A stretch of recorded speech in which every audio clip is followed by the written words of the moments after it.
From VOA Learning English, this is the Economics Report. Methane gas from a lake in Rwanda may soon become a major source of energy. Millions of people in that African country could use the electricity. The Rwandan government and an American company signed a power agreement in August at the U.S.-Africa Summit in Washington, D.C. The company is Symbian Power.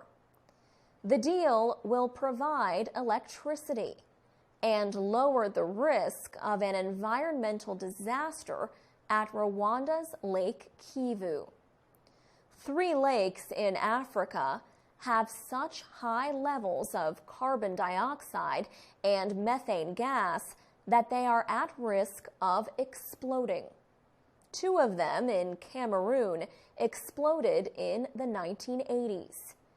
In one explosion, the release of carbon dioxide killed more than 1,700 people. An eruption at Lake Kivu could cause even more deaths. More than 2 million people live near the lake, mostly in the cities of Goma and Gisenyi. Paul Hinks is the head of Symbian Power. His company has agreed to build a power station at Lake Kivu.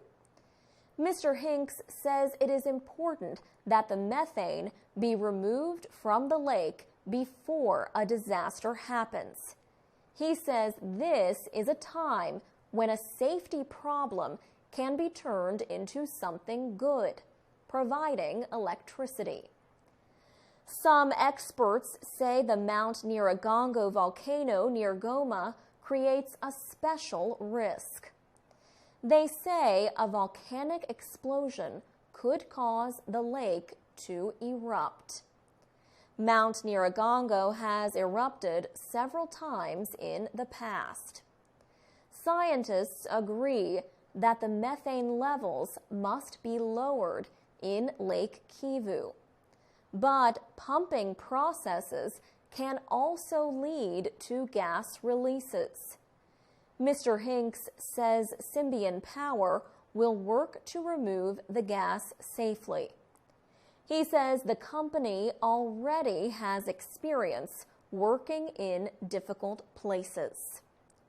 For VOA Learning English, I'm Alex Villarreal.